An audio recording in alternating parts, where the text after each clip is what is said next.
Today we're going to learn a couple of techniques. First of all, we're going to learn how to spatchcock a chicken. Don't get nervous, it's not as hard as it sounds.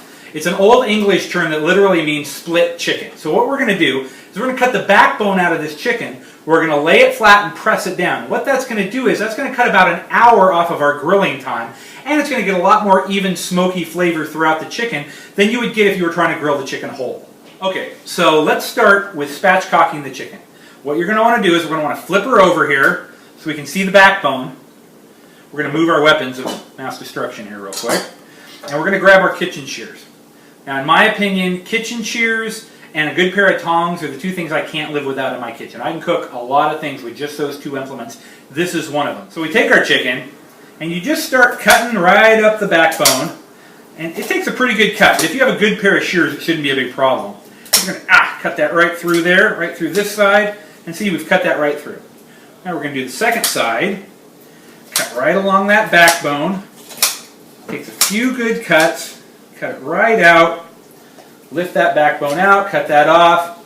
And you can see we've cut the backbone out. Now we're going to flip it on over, just like this, so it's breast side up. We're just going to put, again, the heel of our hand, we're going to put it on there, and we're going to push until we hear that backbone crack, just like that. Now it's nice. You can see it's nice and flat, nice and spread out. And it's going to cook very evenly on the grill like this. Okay, so now we've spatchcocked our chicken. The next step is we want to go ahead and do an injection.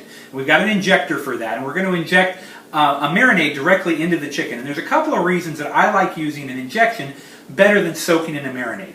The first is that I think it gets the flavor of your marinade down deeper into the meat, down into the muscle of the chicken. And the second reason is when you soak something, specifically chicken with skin, that skin's going to get very saturated with the moisture, and it's going to have a hard time crisping up in the barbecue or when you're roasting it in the oven. When you do an injection, you skip that step, you're going to get that beautiful golden crispy skin that you're looking for. Okay, now we're going to work on our injection. For that, we're just going to mix up a few simple ingredients. I've got about a cup of apple juice, a little bit of this buffalo style Tabasco sauce. You can use whatever flavor you like. This is my favorite. And a couple tablespoons of this Worcestershire sauce. To that, we're going to add about 2 tablespoons of brown sugar in there. We're going to mix that up real good, just like that. We're going to throw in a couple of tablespoons of butter, and we're going to pop this in the microwave for just a couple of minutes to get it warm. Then we're going to let it cool again before we do our injection. Okay, so I'm going to show you a quick little trick here, just as an aside. I've gone ahead and microwaved this for about 1.5 minutes just to get that butter melted. We're going to go ahead and give it a stir here, but I don't want to inject that hot injection into my chicken because I don't want to start it cooking. But I also don't want to wait 20 or 30 minutes for it to cool off. So here's a quick little kitchen trick here. What we're going to do is we're going to take some ice, and we're just going to pour a few ice cubes down in there. And it's not going to water it down too much, but what it's going to do is it's going to cool that off real quick so that we can use our injection right away. If you're smarter than me, you think in advance, you make it earlier.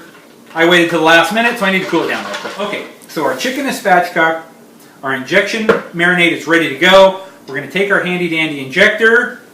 We're just going to put it in here. You can get these injectors at most barbecue shops or online for anywhere from $5 to $50, depending on how fancy you want it. This one's actually pretty fancy, but it was a gift to me from one of my other hotmeals.com guys, so it didn't cost me anything, so I use it.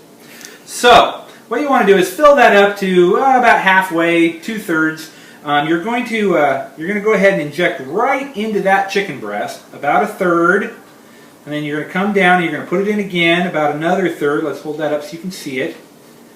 And you're going to come down here and give it about another 1/3. What you want to do is you want to get about halfway down into the muscle. You don't want to push all the way through because you don't want to have it coming out the bottom. But you want to push about halfway down so that'll get there nice in the middle and just spread around through that muscle meat really nicely. Okay, and so we're going to refill our syringe a little bit here. And so we did 3 on each side of the breast. Now you want to put at least 1 more into that thigh, and you'll see it plump up a little. You'll know you're doing it right. You'll see it plump up. You don't want that spraying all back out because obviously you're not getting any into the meat then. But you'll do 1 in each thigh, and then I like to put 1 little squirt down in each leg. Okay, so our chicken is spatchcocked, it's been injected, we've let it rest for 20 to 40 minutes, somewhere in there, for that marinade to really get down into the meat. Okay, so your chicken's ready to cook. You can either roast it in the oven, you can go ahead and cook it on the grill. You're going to want to cook your chicken over medium-high indirect heat with the cover on for about an hour or until the internal temperature reaches 175 degrees in the thigh. Go ahead and remove it from the grill, let it rest for about 10 minutes, and then carve it up. Thanks for stopping by Grilling is Happiness. See you next time.